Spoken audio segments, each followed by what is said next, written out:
Saniya. Okay. First of all, thank you so much, Siddhi, for giving me this wonderful opportunity to host this session. And good morning, everyone. A warm and hearty welcome to today's newspaper session on English Learners VC in Telegram. I am Saniya, your host for today's engaging and enlightening session. With me, my co-host Peace. So we both will be hosting together this newspaper session. So let me tell you guys a little about this newspaper session. Newspaper sessions are something where it can be a powerful tool for learning and growth. They open door to the world, bringing you the latest updates and broadening your horizons and sharpening your communication skills. By reading and discussing articles, you will not only improve your English speaking and comprehension, but also you can stay informed about global happening, diverse culture, and much more. So that's how we'll be having this session. And guys, like in this session, let me tell you how it is, how it can be beneficial for us. Like our News Nexus team has, carefully selected and posted some fascinating articles for you, which you guys can see in the chat in pin message of EL Guru. So that's how you can choose one article according to your interest. And if you want to participate in this session, then register your name in our English Learners website, eu.erg. And apart from that, if you will be participating in this session, so you can also build up your vocabulary and your comprehension. So yes, I would say to you guys, give a wonderful chance to sign yourself, to express yourself, and to grow yourself. So let's begin our session, and I'm so excited to um, go in this journey of today's session with you all. So yes, guys, shall we start? And let's start. Let's go with our next participant. Let me just check who's our first participant. Is none other than Siddhi. Siddhi, are you there? Yes, I'm here, but I will read after one Good morning, Siddhi. How are you? chance. Yeah, I'm doing good. I'm doing this because I'm have some work, so I'm not able. So please, Okay. I So will read after two participants. okay, you are doing some work, not an issue. Piece, you can give feedback with me. As I already mentioned, we both can host today newspaper session. So, okay, let me go with our next participant. Ma'am, We can the take ma'am, the next participant is JM. So JM, are you here? Yeah. All right. Sanya, ma'am, oh, over to you. okay, good morning, JM. How are you? I am fine, ma'am. And you, ma'am? I am also fantastic. So, are you excited for this News Nexus session? Okay. Okay, so you may start with your. May I know which news nexus, I mean, which news article you want to read? 21, right? Yeah. 21. Okay, guys, so please pay attention towards article number 21. JM is going to read. So now, JM, virtual stage is yours, mic is yours. You may proceed. All the best. Yeah, ma'am. I am reading the article 21. Yeah. A danger of an unchecked pre-crime framework. Articles 22.3.7, which is constitutionalized preventive detention, or the Bermuda Triangle, in India's constitutional Atlantic, where fundamental rights such as liberty, equality, and due process vanish without a trace. In June this year, while setting aside a preventive detention order under the Kerala Anti-Social Activities Prevention Act 2007, in Dania, M. Vice State of Kerala, INC 890, the Supreme Court of India underscored that the extraordinary power of preventive detentions must be exercised sparingly and strictly in accordance with constitutional safeguard, reaffirming the principle that individual liberty cannot be curtailed lightly. The court highlighted the vital distinction between public order and law and order and clarified that preventive detention cannot be used as a substitute for criminal prosecution or as a means to circumvent bail orders.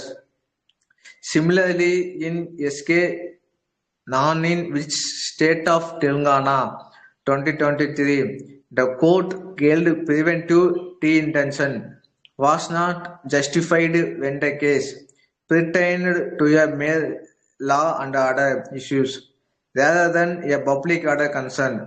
However, such judicial assertions appear increasingly inconsistent with the operation of laws such as Kappa, which envelop the entire Milky Way of law and order, rather than confining themselves to the solar system of public order due to their broad definitions of Gonda and Rowdy.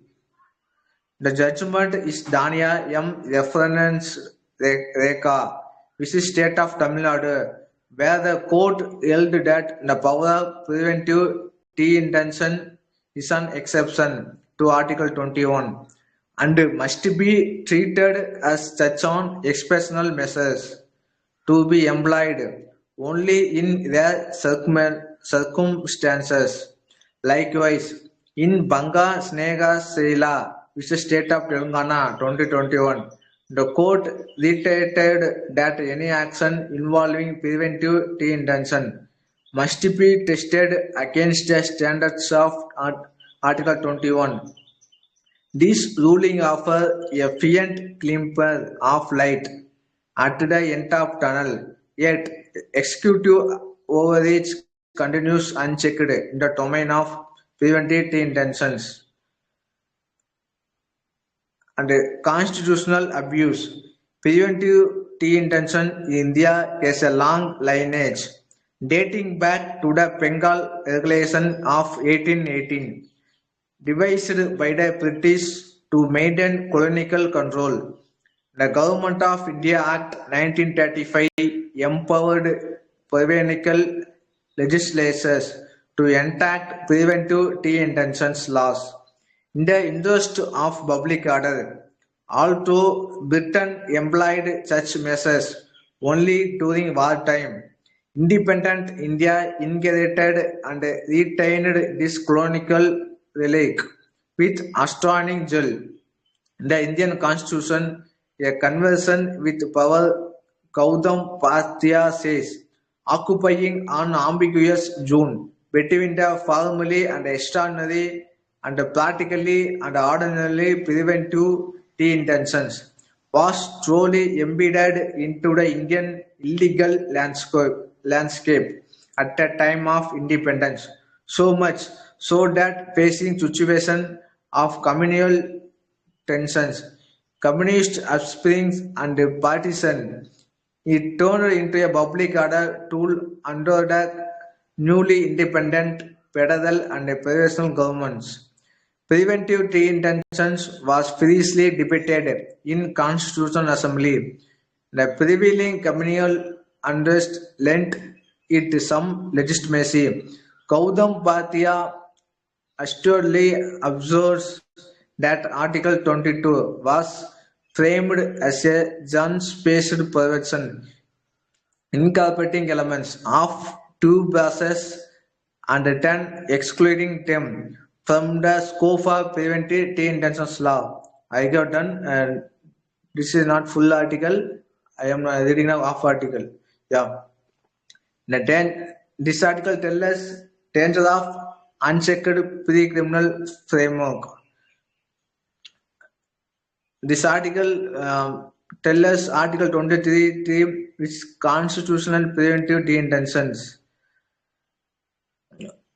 The, uh, this constitutional where a state of antisocial activities in Kerala and Karnataka and Telangana and Tamil Nadu and constitutional abuse various types of preventive de-intentions and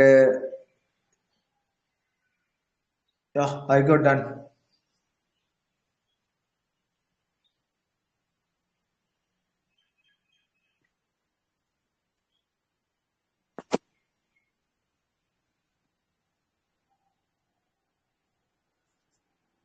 So have you done, JM? Yeah, no, done. No. Only half Okay. article. Okay. So is there anybody else who want to add few points in this article? Nilavani, Neeraj Kumar, Sanket, UK, Arao, UK, Pahadi, and Dhruv. If you guys want to add something in this article number 21, so you're most welcome. So could you please let me know, Sanya, what the article is talking about? Actually, I did not read. So if you give little bit idea, then I may say something. Okay, though this article which JM has chosen, the headline is The Danger of an Unchecked Pre-Crime Framework. So like this article is something which is revolving around uh, you can say the critical concerns like predictive policing and the pre-crime strategies. It is regarding to criminal justice law and these kind of things.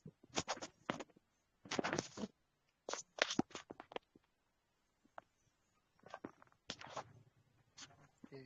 I would like to read once, then I can say something. Yeah, sure.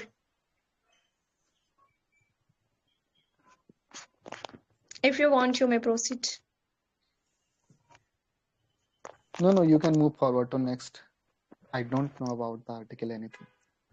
Okay, no worries. So, Jim, I would say to you, your reading part was nice. You have done great job, and yes, I would like to say to you, keep it up your journey and keep learning, keep coming regularly, join these sessions, newspaper sessions. So that's how you will increase your awareness and the discussion regarding these I would say contemporary issues like in criminal justice, and apart from that you will also informed regarding different perspectives of this so that's what I want to say to you. Keep learning, keep enhancing, and keep signing.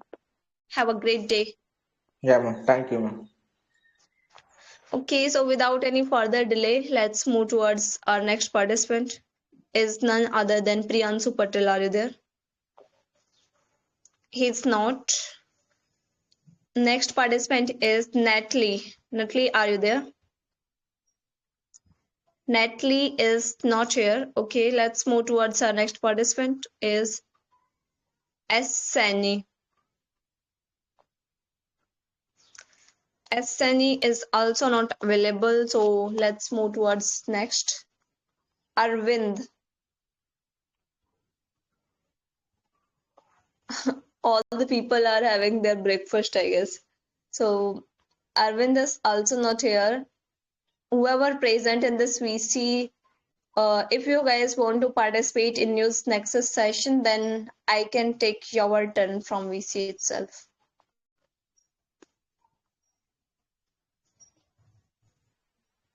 Is there anyone before me who is present in the VC? Okay. UK Pahadi, you want to go? You opened your mic. I read article, I think 11. Okay, go on with your article. Okay, UK part. You want to read article? Priyanshu Patel is also here. Okay, UK. So if you want, we can take your turn, and then later on we can take Priyanshu turn because he was not present on his time. So we can take his turn after you. Okay, ma'am. Okay. No, not. Okay, by the way, how is your morning? It's good, ma'am. Okay, that's great. So, are you excited for this news Nexus session? Yeah, of course, but I'm a beginner, so I really not explain. Okay, so you may Yeah. proceed with article number 11. Now, virtual stage is yours, mic is yours. So, all the best. Okay, ma'am. Uh, Article number 11, strategic autonomy. Minister Jaishankar underlines its objective to use relations with all major power to accelerate India rise. In a couple of speeches this week on Delhi diplomatic challenges, External Affairs Minister Jaishankar elaborate on several essential concepts that are being debated aimed at a sense of greater uncertainty in India foreign policies. Thanks to the new difficulties in ties with the US, Jaishankar seek to define India much valued strategic autonomy, not as an abstract ambition or as an and it is itself. He sees it as a pragmatic methodology, methodology for India engagement with the major power at a time of significant change in the in 1 minute, ma'am. Sorry, in the interrelation of the U.S., Europe, Russia, and China. He reminded us us that Delhi did not align with any one power even when India was much weaker in the early decades after independence. As India has become stronger, it emphasis on seeking freedom of choice. It not a slogan but instinct to its great power relation. He insists that the objective of strategic autonomy is to use relation with all the major power to accelerate India rise and emerge as an important pole in the international system. Jaishankar underlines that strategic autonomy is not automatic, it's linked deeply to India adaptability and resilience. He argues that handling change continuously means you have to keep revising, keep refreshing, keep adjusting, and keep recalculating. And you cannot do if you are tied to somebody else. Put simply, the methodology of strategic autonomy depends on active and dynamic assessment of the external environment. Jaishankar caution against conflicting strategic autonomy with indecision. In the recent past, India had often paralyzed itself in addressing the new strategic opportunity. According to Jaishankar, the more fractured the world becomes, the stronger in the case of for strategic autonomy. India must avoid sitting on the fence, but also resist being concerned into taking sides simply for the sake of alignment. Jaishankar addressed the growing concern in foreign policy circle about the emerging rehyphenation with Pakistan. Over the last 2 decades, India had successfully separated itself from the Pakistan factor. The un- unanticipated pated warmth between the Trump administration and Pakistan in the last few weeks, and the US President claim about brokering peace between India and Pakistan in the 4-day conflict may be at the source of anxiety. Jaishankar underlines the importance of crafting foreign policy without being boxed in by advertiser, neighbor, or externally imposed influences. citing historical comparison made between India and Pakistan in the 1970s. He notes that such equivalences have dissipated primarily thanks to India growth and international salience. As he put it, the best of dehyphenation is to outstrip the other part in terms of power and capability. With India economy now 10 times larger than Pakistan, any talk of hyphenation is meaningless.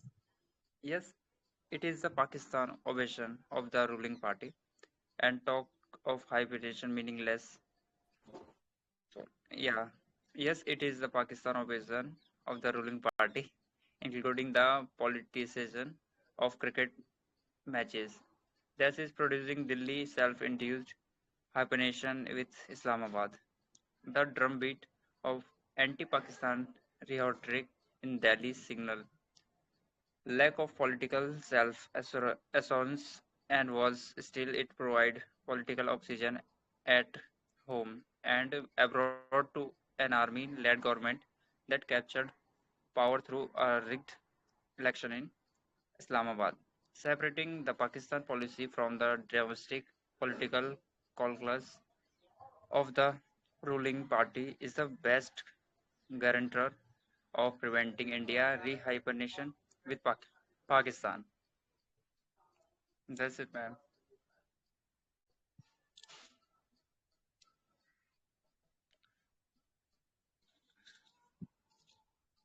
So, would you like to summarize the article? Ma'am, Okay, you don't want to summarize, right? yeah, ma'am. I'm Okay, is not there able to just write, but okay, not an issue, not an issue. So, is there anyone else who would like to summarize and want to add new points to this article? Hi, very good morning, Hello, Sanam. hello, Priyansu Patel. Good morning. Not new point, but I just want to mention about the 2 3 point regarding the article. As this Yes. article is headed, the title of the article itself, we can able to understand the strategic autonomy. So basically, the autonomy is the ability or the capability of any region or the country to govern itself independently, free from any foreign pressure or any other kind of foreign tactic, uh, politics. So they have to be strategized in that manner in order to govern, keeping in view the interest of our own nation.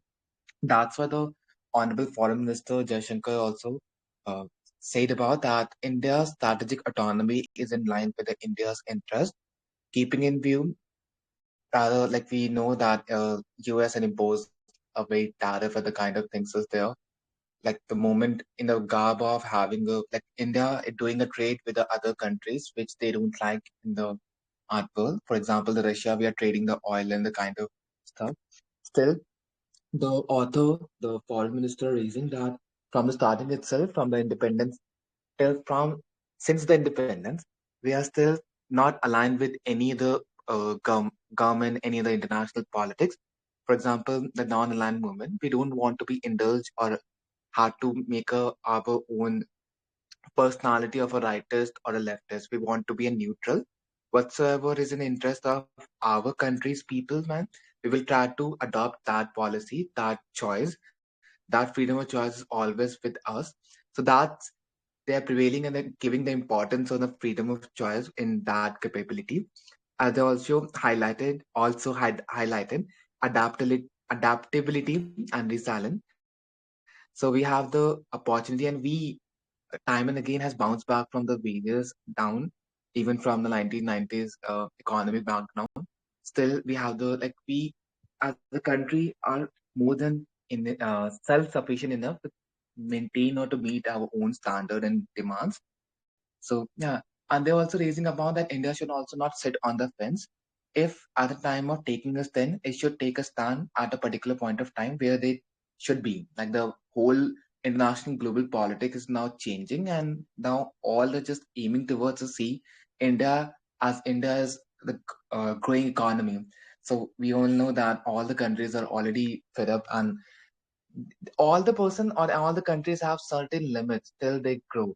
But India, I think up till 2050, 2017 had the opportunity. That's why all the other global countries, apart from having a certain tariff and other restriction being imposed upon the India, still they are reverting back to India in order to bring or in order to have a more relations with the India in terms of trade and other kind of things.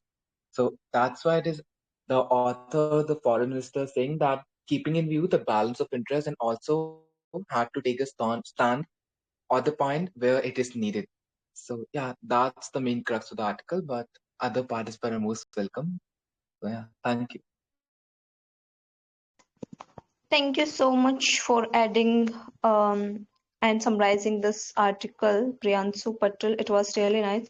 So, is there anyone else who will also like to add? Yes, Sania, I was just adding one or two points as Priyansu given the crux of this article.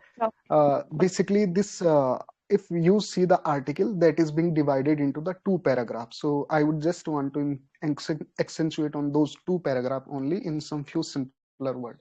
The first paragraph, if you contemplate on the first paragraph of the article, basically talking about the strategic autonomy, and the second paragraph of the article, because this Pakistan issue has come in news in recent times, so the second paragraph is somehow focusing on the relation of India and Pakistan, how India can tackle the Pakistan in near future, and that's why he is giving some precedent related to the Pakistan in the second para of the article.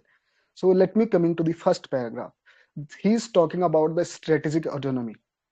Autonomy does not mean that you depend on a particular country or particular section or particular part of the world, as the talkie is going around and many opponent leader, not only in our country but some expert across the globe are saying that India is losing its ground in West because of the Americans policy. You have seen that trade and tariff war. But what the Jaishankar is saying, that it's not the strategic autonomy, despite the fact that you are being denied by a particular country who is supposed to be your ally, right? If they are denying you, why you have the compulsion to rely on that particular section of the world? Then you must move forward. This is called the strategic autonomy, where you feel that there are better interests for you in near future, because the foreign policy is all about that your self-interest must be paramount. So American started imposing the trade and tariff on us. They are somehow denying us and giving more importance to the Pakistan, as you have seen many instances recently, right? And that's why what India had done, shifting towards China, shifting towards Russia, right? And you have recently seen that the BRICS meeting in the China, where the Narendra, was that BRICS or SCO? I think SCO meeting, right? In the China, where the three world leaders, Narendra Modi ji, Xi Jinping, and Putin met each other. Even Putin may be visiting in India in next couple of months.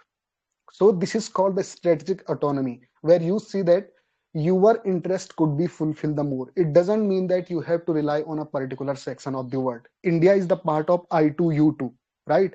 That is the Western-led group. But at the same time, India is also the part of the BRICS, which is Eastern-led group.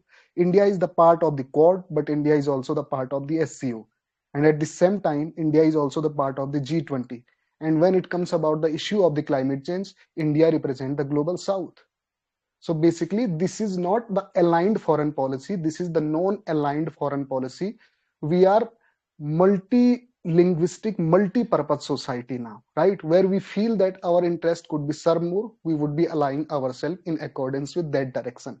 It's not like that we have to keep ourselves on the fence, that whether we are dwelling one side of the fence or the other side of the fence. We have to see our interest, where our interest could be served the more, which means if it is south, so we would go to the south. If it is north, we would go to the north. If it is west, we would go to the west. And if it is east, in the case of the Russia and China, we would also not be reluctant to go with Russia and China as well, because it's all about our self-interest. This is called the strategic autonomy. So do not bring the question that why India is losing its ground when it comes about the aspect of the Western country, right? So this is the first point. And the second paragraph of article is talking about the hypernation with the Pakistan. Because what Americans are trying to do, because they know that Indian have this ego that not equalizing India with the Pakistan, and they are deliberately trying to equalize Pakistan with India. That's why he is giving some data and fact where Pakistan remains compared to India. If we compare both the country today, our economy is 10 or 12 times more than the Pakistan. We see that there is no democracy. Elections are rigged, right? Military takes the control of everything. The prime minister is only the nominal. Real head is, we would say, that the Asif Munir.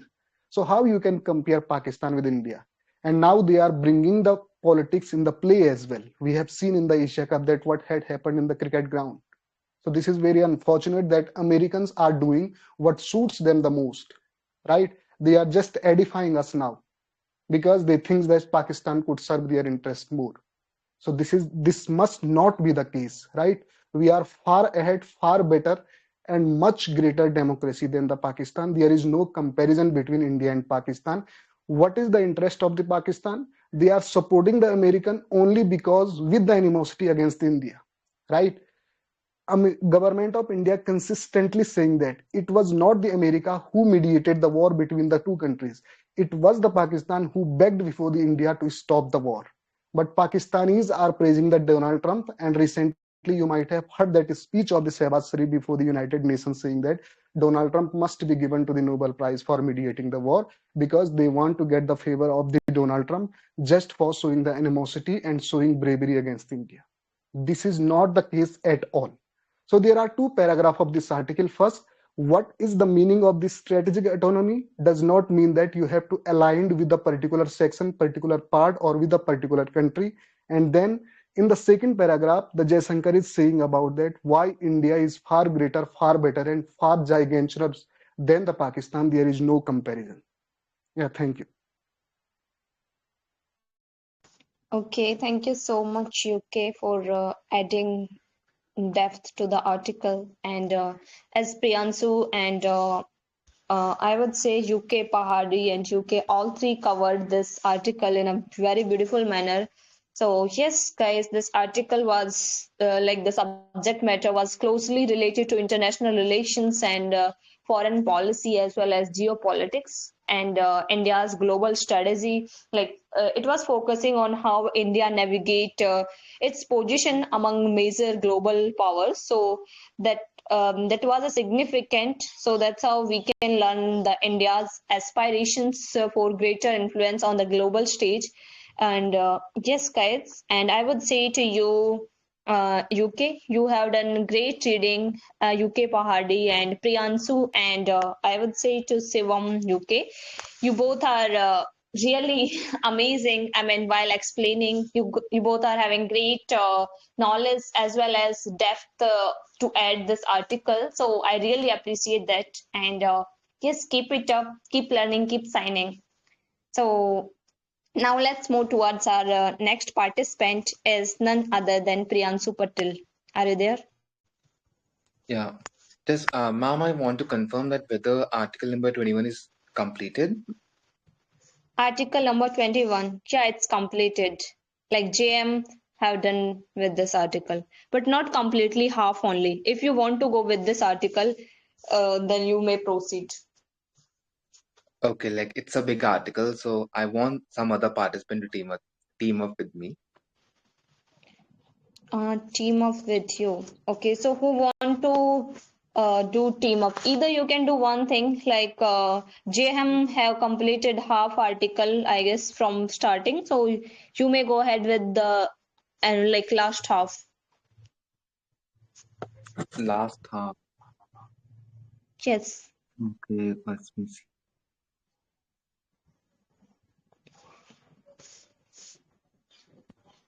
Okay, I will read the another article. Otherwise, it will not make any more sense. Okay, It's you article want to read number from starting 19. itself, right? It's article number 19 is free. I was already taken. Your voice is not coming clearly. Don't know why. Article number 19, the vote of confidence. Editorial, sorry. Your voice is breaking. Hello. It's now clear? Yeah, now it's clear. So, which article you wanna read now? Editorial number 19. Okay. So you may proceed with article number 19. And now stage is yours, mic is yours. All the best. So guys, please pay attention towards article number 19. Okay, Yes, Actually, thank Siddhi. you. Priyanshu, 19 is already chosen by me, but if you want to read, so you can go on. But Yeah, I you have can, sir, given the we number can for. team up with for this article. Yeah, you both can team up for article number 19. Okay, sure. So, are you going first or should I go? Okay, guys, now we are having two participants. You can pre-answer for Okay, article number two 19. article are given the number for article 19. Actually, look at Priyanshu, which one you are talking about? I am talking about the Nobel Prize in Chemistry. That is also the article 19. Oh, I'm talking about the Bihar. The Bihar election will test case Okay, then for you the can go with neutrality. this. This is the smaller one. You can read that full Okay, thank you. because I Okay, so don't for know both, on you two guys are article are having named with the same two article. 19 article number 19, right?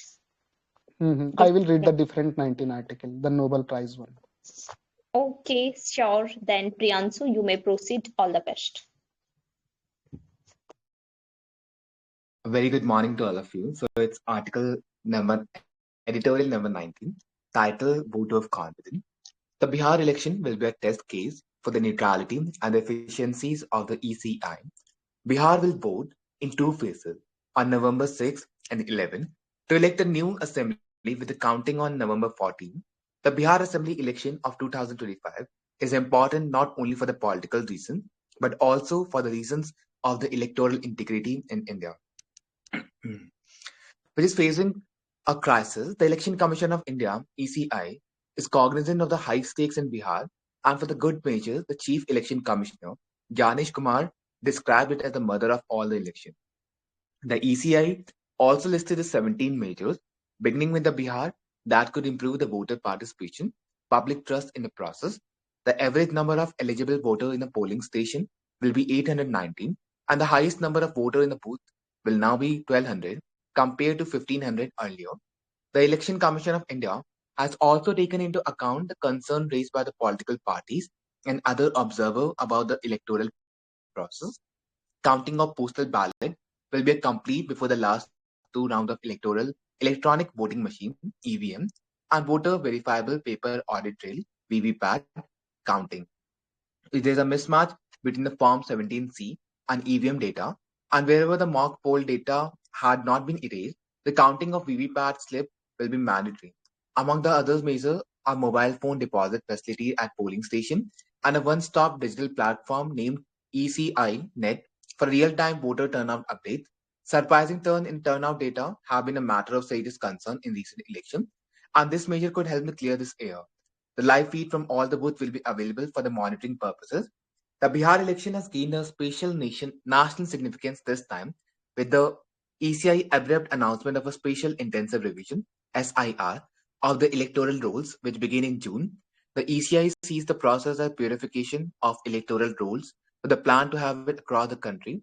In Bihar, the final list, roughly 69 lakh names, were removed for the reasons such as death, unproven citizenship, duplicate entry, permanent migration to other states. And Bihar will be critical for the BJP, the Congress, the RJD, the JDU, with each party hoping to turn a corner in their journeys. The ruling National Democratic Alliance is at crossroad with an aging Chief Minister Nitish Kumar who is completing nearly 20 years in the office. The BJP will want to formally take over the alliance reign, but will have to gauge how this might impact the social dynamic. For the Congress, Bihar will be a test case of its key plank, electoral integrity and social justice.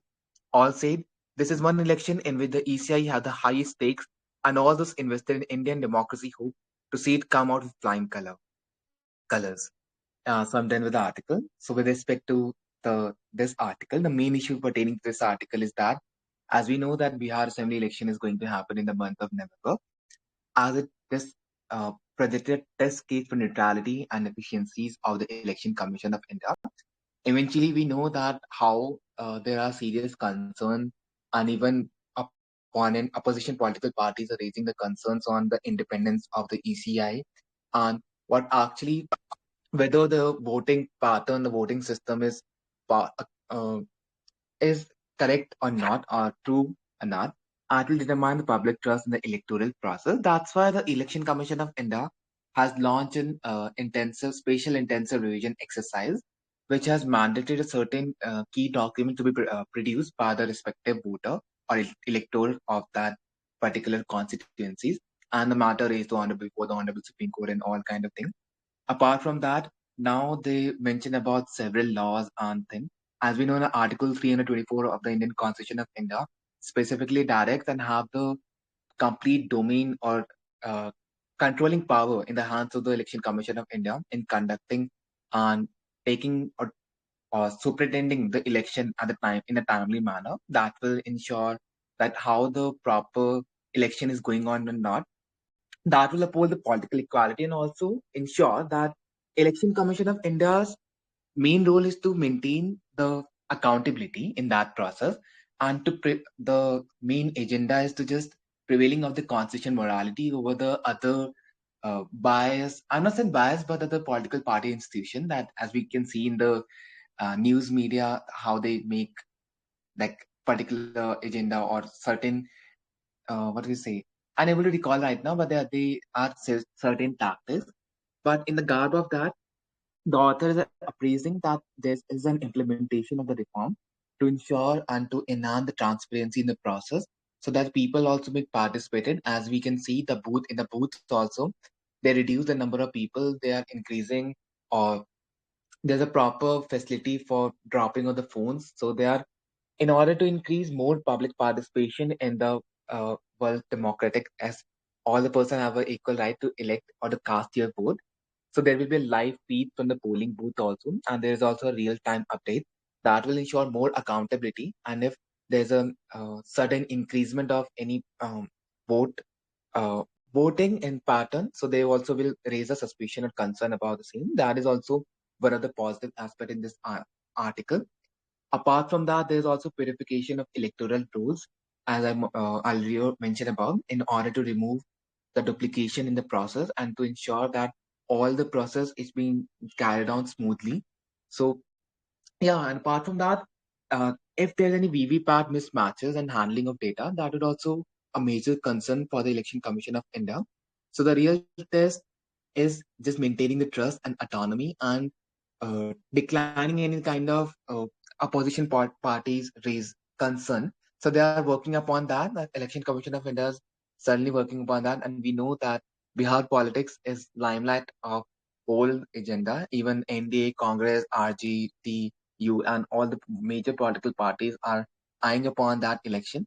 So that will serve as a litmus test, as this article also is about sale for the institutional credibility of the Election Commission of India, that they should ensure the transparency in the voter data, VVPAT, free and fair, impartial election. So yeah, it is that they just wanted to rebuild the faith, which is being downtrodden by misinterpreting by various political parties after the introduction of SIR. So it's a great to see what will happen, but yeah, I, let's see what will happen. So hope for the best. So that's it. Thank you. Okay, thank you so much, first of all, Priyansu, for taking participation in this News Nexus session and reading article number 19 and summarizing. So, yes, guys, as already Priyansu mentioned about this article, so this article is revolving around, uh, I would say this article is revolving around the votes and the article focusing on Bihar elections. So it is highlighting the challenges and the expectations surrounding the ECI conduct. And what does it mean by ECI? So ECI means Election Commission of India. So yes, this article was related to electrical reform in India as well as voter awareness. So I would say to you, Priyansu, you have done really great and justice with this critical article. You make it easy to understand for everyone. So keep learning and keep signing and yeah, keep progressing day by day. Have a great day. So now let's move towards our next participant. Let me just check who is our next participant. Siddhi, are you there?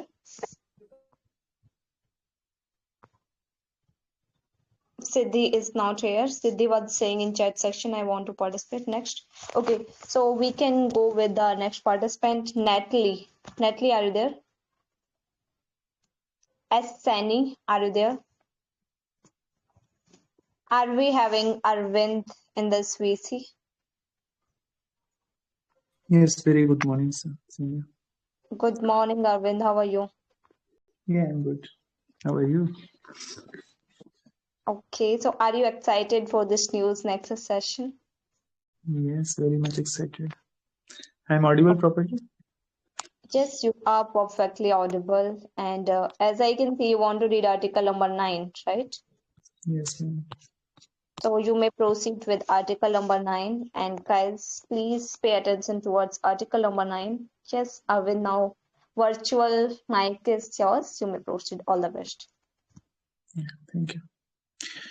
A leader like Ratan Tata. He took over Tata Group when it was facing a crisis and suffered it through economic reforms. B. Muthuraman. It has been a year since Ratan Tata passed away, yet his personality continues to impact us in several ways. Owing to all he did over the course of his tenure as chairman of Tata Sons and de facto chairman of all Tata Trusts, he touched the lives of millions, uplifted families, set standards, and contributed to societal and nation building like no other industrialist, with the possible exception of the founder of the group, Jamsetji Tata. With great distinction, he helmed the group during the toughest phase encountered by the conglomerate, and he was a vanguard for the nation in its endeavor to adapt to change in a competitive world.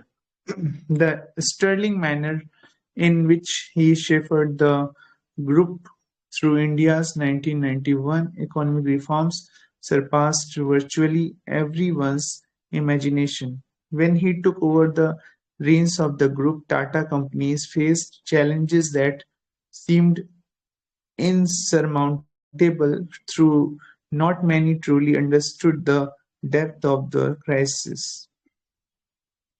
The companies that flourished under a protective environment were thrown into the vortex of a competitive environment made more perilous by the entry of multinationals which looked to snap up storied Indian companies.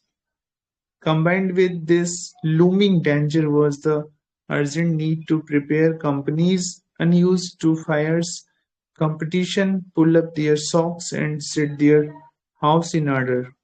Even the group's flagship enterprise, Tisco, later Tata Steel, was waging a war of survival that not many understood save Tata lifers. When Ratan Tata took over as chairman of Tisco in 1993, the company was facing quarterly losses. It was faced with obsolescence of equipment, scant product spread, and a bloated workforce so large that foreign observers taunted that the company itself was unaware of the number of employees it had on its rolls. Many, including some globally reputed consultants like McKinsey, found reasons to write the steel giant's epitaph. The state of almost all other Tata companies was not very different. Each had its unique set of problems. Besides, there were no retirement policies for the chairman or directors, and the MDs of the companies virtually worked until ill health forced them to step down, pushing most enterprises into myriad problems. The straps, as they were also known, acted as if they were private owners of the companies they were running. They were very unhappy that Ratan Tata, seen as greenhorn, had upstaged them in the race to become chairman Tata Sons. He faced problems across several areas Amongst the most serious was the issue Tata Sons' low holding in its promoted companies. The stakes were so low that foreign multinational did not have to muster huge resources to snap up the Tata companies because of the low holdings of the promoter in them. For instance, the Birla Group held more shares in Tata Steel than Tata Sons. The underestimation of Ratan Tata worked to his advantage. The reticent, soft-speaking chairman evolved a series of strategies strategies to address the general problems of the transformation and efficiency, and dealt with the company's specific issues with the equal determination. He had a plan for each issue. At the group level, his main policies involved scaling up modernization, increased employment of technology, customer satisfaction, and workers' welfare and safety. He consolidated the group, gave it a unified identity, and provided for cross-company technology and experience sharing, breaking and the existing model of excellence in silos, using the using for instance the JRDQV Excellence Award to make companies compete with each other to improve performance and scale up efficiency.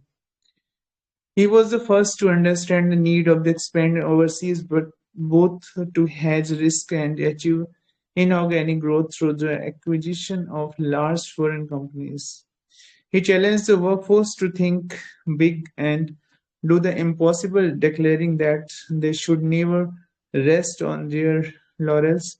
But in all his efforts to get the group its mojo back, Ratan Tata never upbraided anyone and was never unpleasant to employees.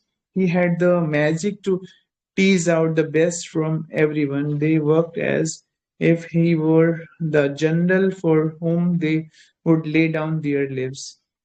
The impact on the companies and group was stupendous. Under his leadership, Tata Steel, from being a moribund enterprise, became one of the lowest cost steel producer in the world and became the first steel company outside Japan to win the coveted Deming Grand Prize. His achievements too were on a grand scale. He had taken the top line of the group from over $5 billion to $100 billion when he stepped down, an achievement unmatched anywhere in the world. The unusual thing about Ratan Tata was that he was very reluctant to talk about his achievements. Very few outside the group of Tata lifers were aware of his achievements. It was his biographer, Thomas Matthew, who revealed for the first time the complicated personal life of this giant, how he overcame it, and his enormous professional achievements. As his first death anniversary was drawing near, I read the biography again. It reinforced my belief that through interviews with over 133 people across the world and a deep examination of the primary documents that only he had access to, the author has produced an outstanding work that brings out the personality of an Indian giant in all its dimensions. Ratan Tata's life should be an inspiration to the youth for generations to come. Yeah, I completed this article. Yeah, this article was about you know, Ratan Tata. Yeah, he is really a great person. He is a down to earth personality, and what they were talking about him that he never make anybody unhappy. Like everybody was very impressed with him, and just they're going to celebrate no, about the death anniversary they were talking about is about to come. That's why they are reading the biography about. They just want to know, and they want to spread some uh, good things. And I mean to say, he had a very many good things in him, and nobody can detect any fault. Like he was very social and he was very cooperative and he was very helpful to the people, and most of the people were very happy with him, and I mean to say whatever he was doing and the welfare of the people. And in a crisis, like in a bad weather situation, he created he saved his company in a different manner, and you know he got famous, like with the company that is the Tata company, and he will always be remembered as a good person, of our India. So many things we have to learn from this person, because while dealing with the employees, while dealing with the workers, yeah, so he has he has a great skills to deal with this type of people, and he always takes care of uh, his employees or his workers or his everybody, so down to him working there in the companies. So he didn't have any issue, any ego and all. So I would like to say he was a great person. So I would must learn something, and we must read the biography of Ratan Tata so that we can go forward. And who are doing business, they should also read the biography, and they should learn they can learn many things so that they can apply also to grow their company. So thank you so much, Sanya. Thank you so much, Arvind, for taking participation in this News Nexus session. And is there anybody who would like to add few points or new points to this article?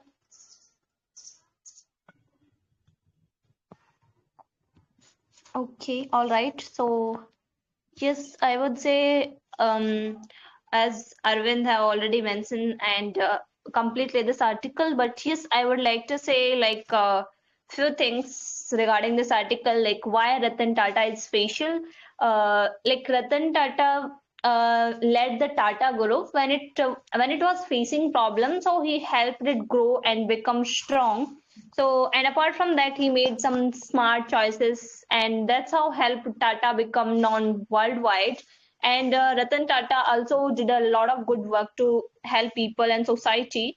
And also, when it comes to the companies, so we are having big companies like famous Indian companies like cars, steel, and computers. So these are all known by world. And yes, I would say like Ratan Tata's story teaches us about good leadership as well as making smart decisions. So he really showed like how a business can help and we can do good things with this. So yes, Arvind, I would say to you, you have chosen a great article, and I hope you will be also becoming a great leader in your life. So keep learning, keep enhancing yourself, and keep signing. Thank you. So now let's move towards our next participant. Let me just check. Oh, okay. Our next participant is none other than UK Sivam. Are you there? Yes, Saniya. Saniya, thank you for taking my Okay. name. Good morning. How are you? I am doing fantastic, Saniya. What's about you? I am also doing great. So, are you excited for this News Nexus session? Yes, I am always excited, and the excitement goes beyond the limit when you are the host. Okay, that's great. So, as I can see, you want to read article number 19, right? Yes, basically there are two articles allocated to the 19 number, but I'll go with the other one apart from the article which is being read by the Priyanshu. So this Yeah, is the sure. Nobel I'll Prize send related that article. article to people. So, Although yes. I'm not good in the subject, but because these sort of question usually asked in the examination, you might be aware about the Nobel Prize and all. So that's why I have chosen that article only. Yeah, sure. I mean, you may proceed and all the best. Now, stage is yours, Yes, Michael thank you, is yours. Sanya. So first of all, good morning to my fellow participants as well. I am going to read this very important article of the day that is related to the Nobel Prize in the chemistry. You might be aware about that the Nobel Prizes are being disseminated these days.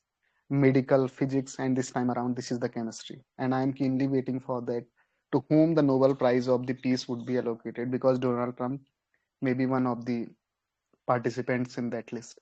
So I'm going to read it in finite boxes. The chemistry Nobel laureates established a new grammar of matter. It would not be an overstatement to say that the metal organic frameworks (MOFs) have redefined what material can do for society. These porous crystalline structures are built these porous crystalline structures are built from metal ions coordinated to organic linker molecule and offer gigantic amounts of internal surface area. Their uh, cavities can be tuned to trap greenhouse gases, harvest drinking water from air, and store hydrogen or methane as a clean fuel. As industries confront climate change and scarce resources, MOFs exemplify chemistry's power to reimagine sustainability atom by atom. The roots of this year's Chemistry Nobel Prize, awarded to the developer of MOFs, go back to the 1980s when the Richard Robertson, then at the University of Melbourne, wondered whether molecular architecture could be designed rather than found. Inspired by a ball and stick model used for teaching, he combined it copper ions with an organic molecule whose 4 and bore nitrate group. Contrary to expectation, the in sorry, contrary to expectation, the ingredients self-assembled into an order, diamond-like crystal loaded with empty cavities. Susumu Kitagawa, working in Japan, picked up on the same spirit and made a breakthrough in 1997 when he built a 3D framework of cobalt, nickel, or zinc ion linked by bipyridine molecules. When drained of water, the framework remained intact, allowing the gaps between its atoms to hold and release gases as required. In 1998, he also proposed that MOFs could be made of soft solid that breathed as other molecules moved in and out. Meanwhile, in the US, Omar Yagi was dissatisfied with the trial and error of conventional reactions and pioneered reticular chemistry, with which he assembled predetermined building block into order network. His first framework, reported in 1995, were robust two-dimensional nets. By 1990, he unveiled MOF5, a zinc-based cubic lattice with extraordinary stability and surface area. A few grams contained the internal area of an entire football field. His approach allowed entire family of related MOFs to be designed systematically. Thus, Robertson, Kitagawa, and Yagi established a new grammar of matter that allowed others to create thousands of MOFs, some of which moved from prototype to industrial reactors and semiconductor manufacturing lines. The road ahead is even more promising but also exacting. Researchers are still working to make MOFs more durable in real-world conditions and cheaper to produce at scale, integrating them into batteries and catalytic filters, for instance, require engineering as finely tuned as their chemistry. For all these achievements, however, the vision honored this year transcends any single material by showing that the chemistry can design empty space as precisely as solid matter. The laureates build room not only for molecule but for imagination itself. So this is all about my article. Uh, Sania, would you like to explain it?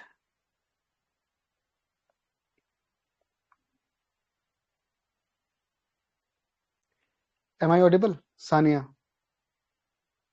Or anyone else, would you like to explain? Yes, you are audible. So Sania, I would like to ask you some question.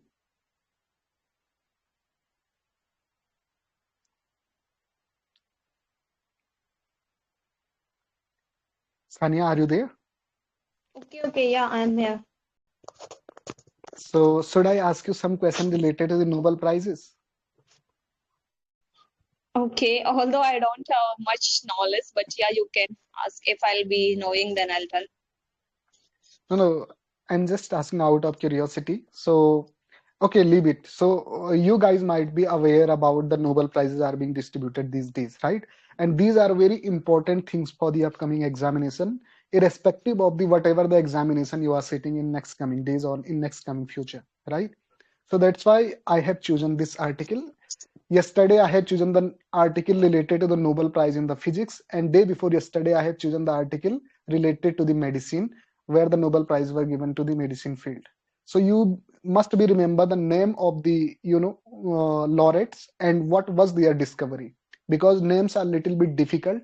But if you are aware about that day before yesterday, the Nobel Prize was given in the field of the medicine for the autoimmune disease in the medical field. And then yesterday we have read an article related to the physics field. The Nobel Prize was given for the discovery of microscopic quantum tunneling and energy quantization in electrical circuit.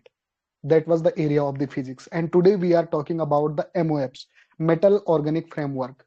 So this is the topic for which the Nobel Prize of the chemistry is being given now. So discoveries are not new. They are very old discovery. And whosoever is from chemistry field, please do correct me or do assist me, like an ADAS system in the car, if I make any mistake, because this is not my forte, but however, I am trying to give my best, whatever is being accentuated in the article. So basically, the Nobel Prizes has been given for this field as well. MOFs, metal organic framework. So basically, what are the MOFs? It's very difficult to understand for if you don't have the background of this particular subject. But you can imagine that they have made a particle like an sponge ball, right? By arranging the molecules, ions with the organic matters, right? So suppose that they have built a whole house, right? And you can imagine that the house is made up of bricks, but connected with some organic matters. So in that way that they have created a whole system where you can imagine that your house rooms are the pores of that crystalline matter. It is like a crystal kind of structure, right? So your house, your window, the tunnel of your house, whatever the pores you can imagine in your house, those are the pores of that particular system,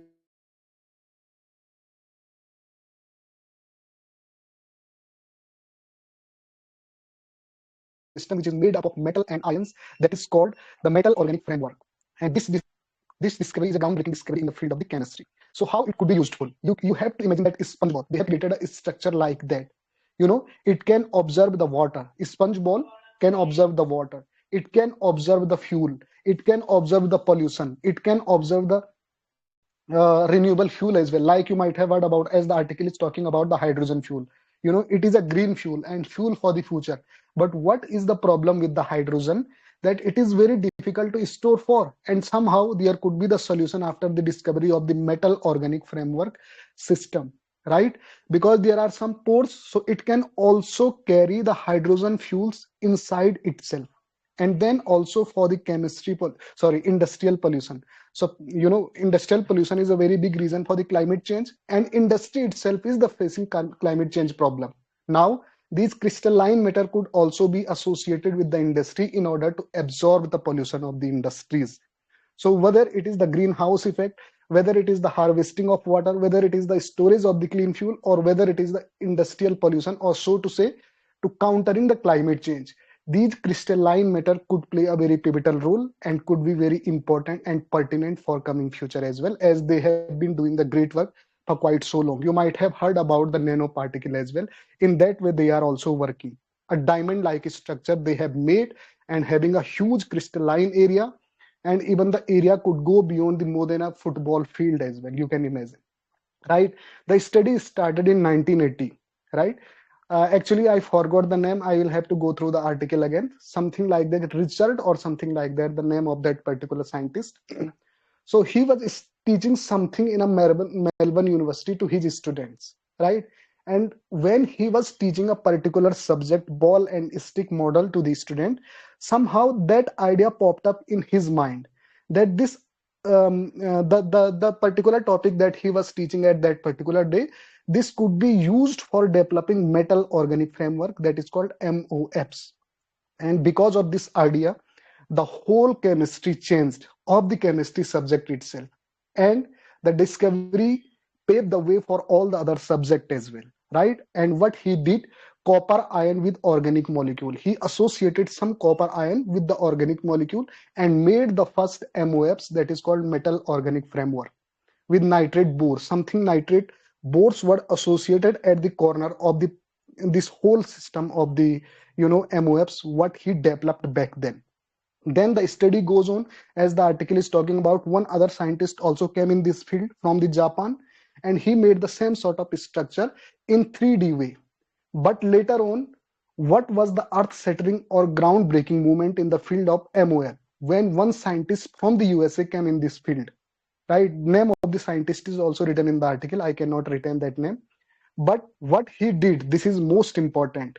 He was somehow not happy or satisfied with the conventional method of developing the MOFs, what is being done by the Richard and the scientists of the Japan. But at least they have paved the way for the discovery. Now, he had developed a very prominent, precise system of MOF, which is called MOF5, Metal Organic Framework 5. This is a kind of 2D structure, I think, as the article is talking about. And this is a zinc-based cubic lattice. And what is the quality of it? Only some gram of this particular system having the surface area of like equivalent to a football field. Can you imagine that? Some gram of MOF5 having the surface area equivalent to a football field, internal area of a football field, which means that if there are numbers of the MOF5 could be associated in a particular place, you can resolve many problems simultaneously, whether it is greenhouse problem, harvesting water problem, storing of the fuel problem, industrial pollution problem, tackling the climate change. There are many more.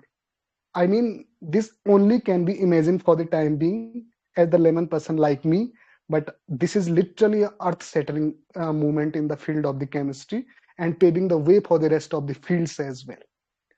It is not arranging the molecule for the chemistry itself only, but it is rearranging the whole systemic structure of the globe and for the hope of the globe as well in the near future. And kudos to these three scientists who made this beautiful discovery and could resolve many problems of the human being in near future as well. So that's why this Nobel Prize is being allocated to these three scientists. You can check the name again. Please do write those names, very important for the examination, and what the discovery is about, MOFs. And please do read little bit about MOFs as well, irrespective of the background you are coming from. Because ultimately, in the objective question, you just have to make a tick. So go through the Nobel Prize of the medicine for the autoimmune disease, go through the Nobel Prize of the physics, microscopic quantum tunneling and energy quantization in electric circuit, and go through the Nobel Prize of the chemistry as well, metal organic framework. And please do write down the name of the scientist alongside with. Yeah, thank you, Saniya. Oh wow, great. To be very honest, I was not having any idea regarding this article today, but after your explanation and when you just shared all the points, I get to know like what this article is all about. So whoever guys was listening, as UK Sivam already mentioned, but I would also like to just highlight few points what I understood by this article. Um, this is something which is a great choice. Earlier I was not knowing what this article is all about and talking what, but as he mentioned, infinite boxes, the chemistry Nobel laureates established a new grammar of matter. So that is something which is truly outstanding. Why I'm saying this, because this is a kind of groundbreaking work which three scientists already done, as UK mentioned the names Sushmo Kitagawa, Richard Robson, and Umar Yogi. So, who were awarded the 2005 Nobel Prize in the chemistry for developing MOF. I was also not knowing about the full form of MOF, as UK already mentioned metal organic framework. So, this article is. A kind of something like, it is great article because it is solving the global challenge, like and also it can be helpful, it can be a kind of transformative impact for in the field of chemistry, in the field of material engineering and the environmental science. So yes, this article is really great, and yes, the people who contribute for this, I mean, I would say they are uh, highly deserve this article, not article, I mean this award, Nobel Prize, because the recognition, because of their work and their dedication and the hard work they have put for making this happen. So yes, it can be a great innovation. So yes, I would like to say to you, Sivam sir, I mean, you have chosen a truly great article, and the way of engaging in this article and the way you have explained, I also understood this article, what it is all about. So thank you for taking participation and making it easy to understand to all the people. Yeah, thank you so much, Saniya. Okay, so now let's move towards our next participant, Natalie. Are you there? Ma'am, hello, good morning, ma'am. Okay, so good Hello? morning, Natalie. How are you? I'm fine, ma'am. What about you, ma'am? Siddhi is saying now, me, Tanya. Okay, Saniya. Just wait a minute, guys. Like my fellow class, there is a one girl who is calling me again and again. So, okay, who would like to go next, Siddhi or Natalie? Because Siddhi is also saying for a very long time, take me as a next participant. Okay, Siddhi, you can take her time. So, After Siddhi, I will Siddhi, Natalie is sacrificing Hello. turn for you. So, are you there? Good morning. Natalie, you can then me. Natalie, you can. Okay. So can I? Yeah, Siddhi is saying Natalie, you can do it. So it's really nice. Like both are ready to sacrifice their turn. So that's great. I mean, I can see the compassion in participants today in this News Nexus session, and we all should learn something from Natalie and Siddhi. So yes, Natalie, if you want, you may proceed and let me know which article you wanna read. Article number 1. Article number 1. Yes, ma'am. Yes, Saniya. Okay, fine. So you may proceed with article number 1. All the best. Okay, thank you. Hello, good morning, everyone, all our listeners. And my article number is 1. Um, heading is Ethiopia accuses Eritrea of joining banned faction of prepare for war. Agents France Pressy, Addis Ababa. Ethiopia has accused Eritrea of joining forces with a handline opposition faction in preparing to launch a war, according to a letter from the Foreign Affairs Ministry of Wednesday. The Tigray People's Liberation Front, which dominated Ethiopia politics for some 30 years, has been banned from political activity. Relations have been extremely strained for several months between the two neighbors, more than 30 years after Eritrea gained independence from Ethiopia after a decades-long armed struggles. Ethiopia's foreign minister wrote in the letters to UN Secretary General and Antonio Guterres that the hardliner faction of the TPLF and the Eritrean government are actively preparing to wage war against Ethiopia. It added, the government at Addis Ababa also accused its counterpart in Asmara, and the TPLF of funding, mobilizing and directing armed groups in the uh, Am- Amhara region, where the Federal Army has been facing rebels for several years since the bloody war in the northern Tigray between 2020 and 2022, which, according to the African Union, left an estimated 600,000 people dead. Relations have again turned costly, with Asmara accusing its landlocked neighbor of eyeing the Assab port on the Red Sea in southeastern Eritrea.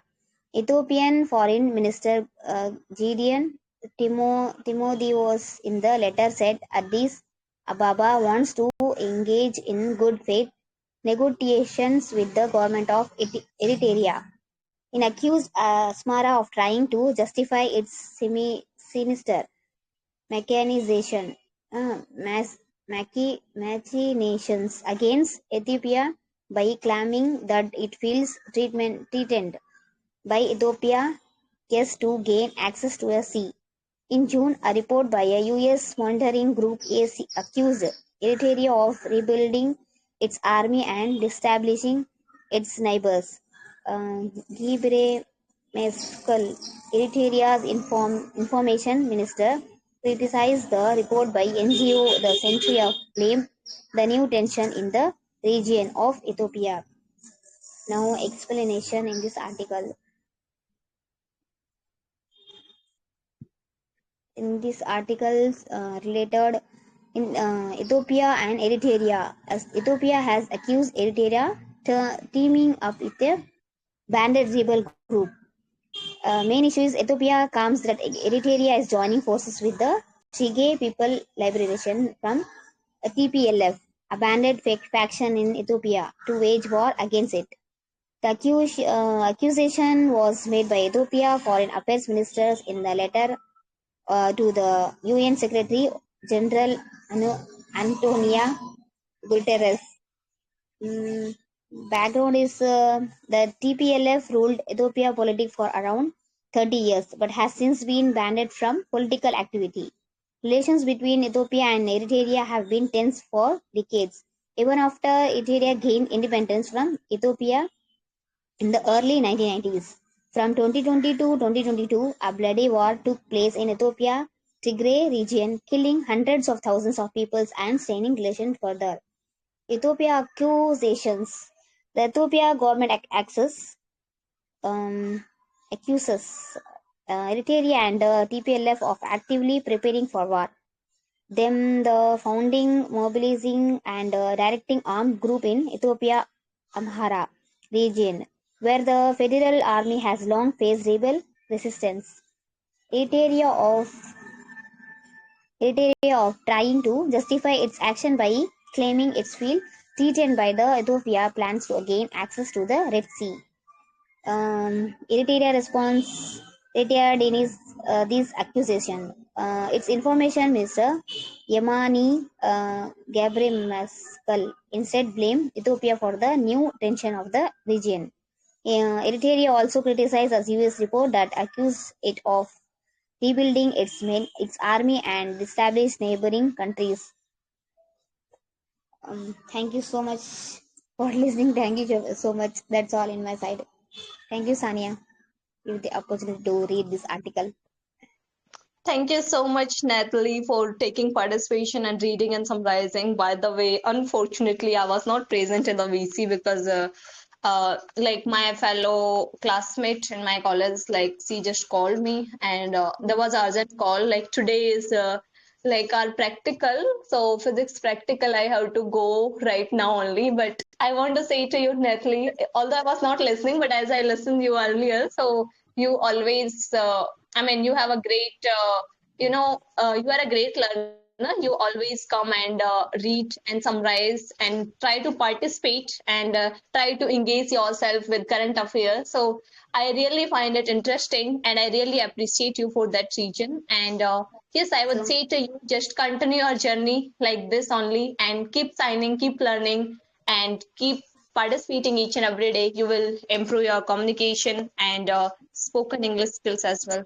Thank you for your participation. Okay, thank you, Saniya. So, Siddhi, are you there? Can you lead from now onwards, Akash, Siddhi, or any of you? Or apart from these two, also, if any of you want to lead this today's News Nexus session from now onwards, because there is urgent work, I have to go. Okay. So Siddhi, can you, although like I was not able to take your participation as a participant, uh, so you can also take your turn for now. And Akash is there, or any of the other person, they can give you feedback. So Yes, I am now here. onwards, you may continue this session. Yes, Yes, yes. Akash, are you there? Siddhi, you can, yes, I am here. Siddhi, you So would can you go. like to continue like when Siddhi is reading to in this Yes. News Nexus session, like as a participant, so you can give her feedback, or any of you can lead from now onwards if you guys are free. Okay, you can go, Sania.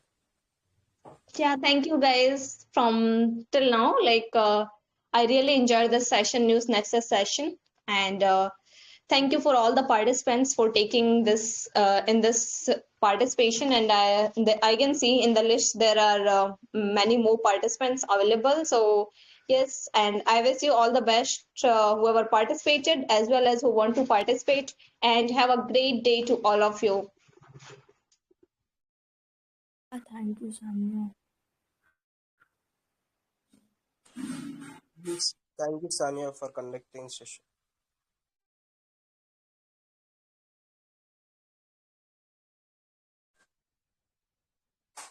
Siddhi, you can go with your article number. Yeah, thank you, sir.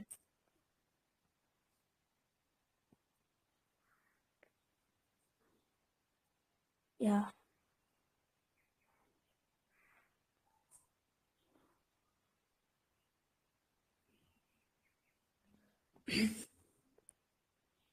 All about asking the right question. How accurate are climate models? Last month, US President Donald Trump called climate change the greatest can job ever. The predictions made by the United Nations and many others were wrong. They were made by stupid people that have caused their countries Siddhi, can you fortune. tell your article number? 4, sir. Article number is 4. Okay, you can continue. Were wrong. They were made by stupid people that have caused their countries fortunes, he said at the UN General Assembly on September 23. The prediction Trump was alluding to are usually made using climate computer programs that help scientists understand how the climate changed in the past, how it how it is changing now, and how it may change in future. How do this work and how accurate are they? What are climate models? A climate models is a computer simulation that use mathematical formula and algorithms to replicate how the Earth's climate system works.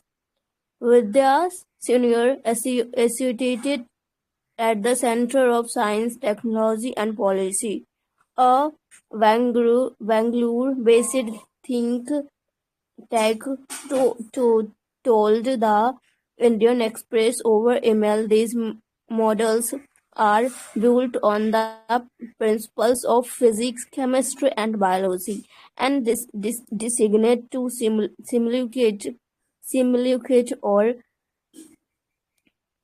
mimic the interaction between the autopraise oceans, lead surface, and ice. Climate models can forecast how variables such as the temperature and humidity will change over time under different scenarios like increased greenhouse gas emissions or change in uh, land use. There allow scientists to test hypotheses and draw conclusion on past on future climate system and help them to determine of abnormal weather events like extreme having rainfall are a result of change in climate or just part of routine climate variation. How do climate models work? A climate model first divide the Earth into a three-dimensional craft which calls extending across the planet's surface up into the atmosphere and down into the ocean. Each call is represently represented by mathematics equations sorry educations that describe the materials in it and the way increase move through it. Scientists feed input data from observation, for example, of greenhouse gases or ocean conditions, and have the model so educations to sorry, determine how the weather will change within each cell, what impact those changes will have on exacted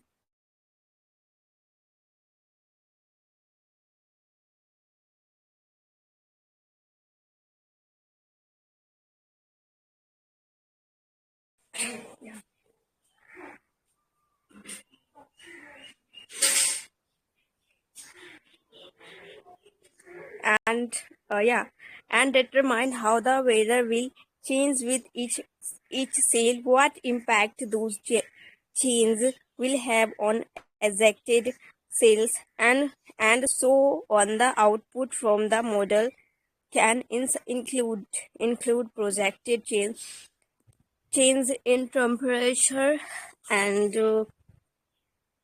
pres- precipitation patterns, sea level rise, race, ocean circulation, frequency, and intensity of extreme weather events such as heat waves, droughts, and storms, and shifts in so and ice cover with the set. How have climate models evolved over the years?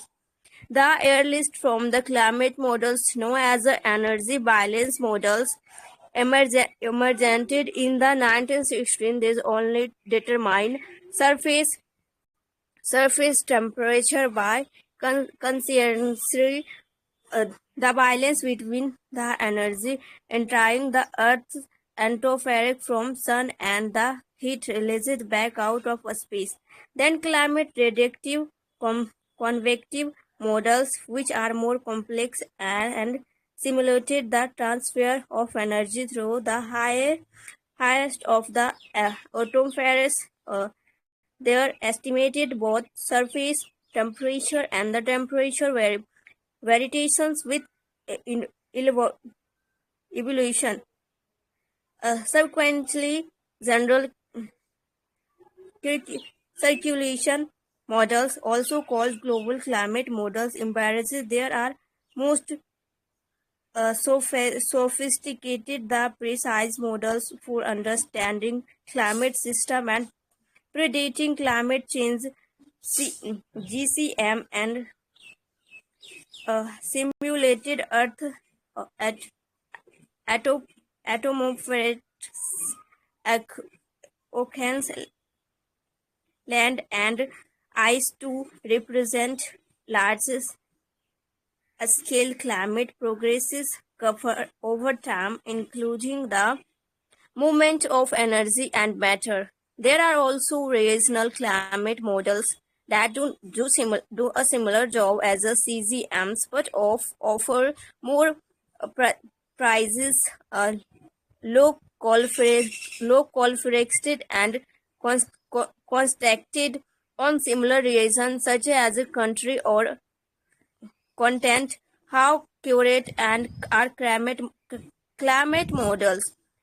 Vaibhav Chaturvedi, Senior Fellow at the Delhi-based Council on Energy, Environment and Water, told the Indian Express with climate models are physical science. The objective is not to achieve accurate or precise outcomes. The objective is to see what threads these models are showing, what insights there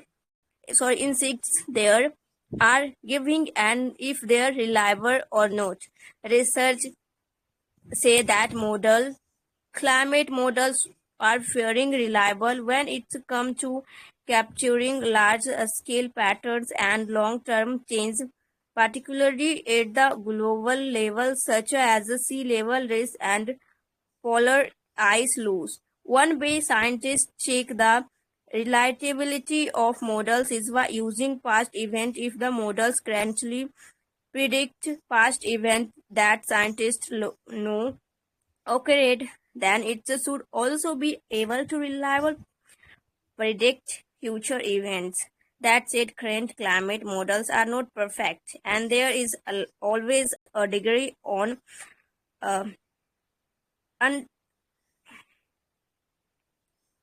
uncertainty with their predictions. This is because of important incomplete or unavailable data on complex dynamic progress such as the natural of goods, the climate efforts of sudden geo- geo- geophysical event like violence, eruption, or natural pro- phenomena such as Nino events.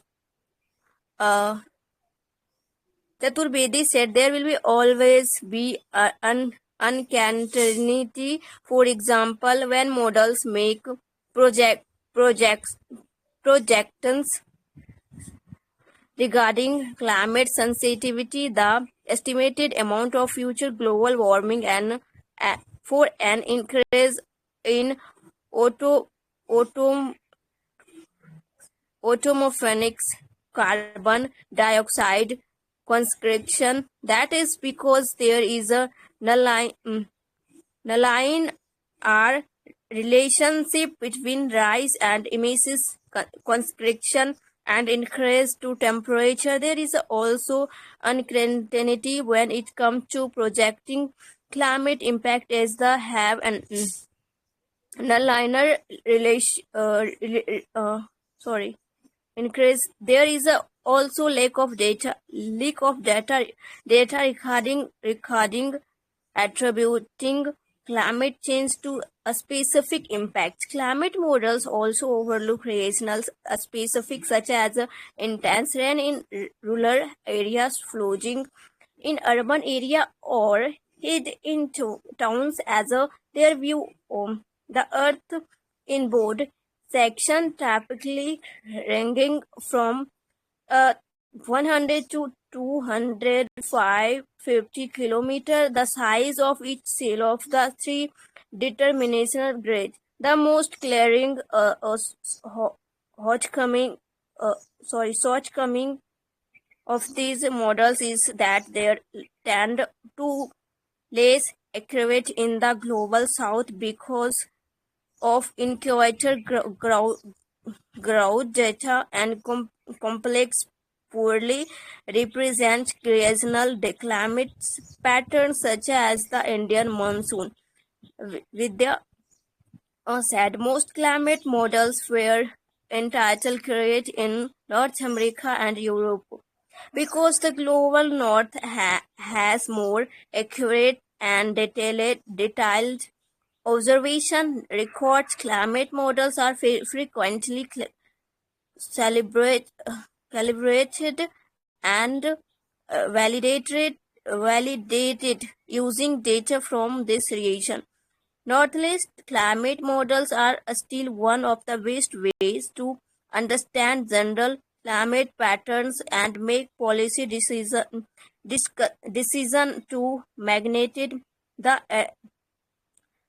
um, magneted advance effect of climate change. A 2020 study published of uh, General Geophysical Research Letters looked at 17 climate models which are developed between 1917 and 2007 and found that 14 of them quite accurately projected Earth's future global average surface temperature. Govind Bala is a professor at the Center for Atmospheric and Oceanic Science at the Indian Institute of Science told the Indian Express climate models are just like any other tools, and like every tools there have created limitations. It is all about asking right question. Those models are built for giving projections for national constitutional spatial skills. Climate by definition is the average of weather over 20 or 30 years periods. Therefore, it does not make sense to ask climate models to provide accurate climate change information for the next decade. So I have done my reading part. I'm trying to summarize from this article.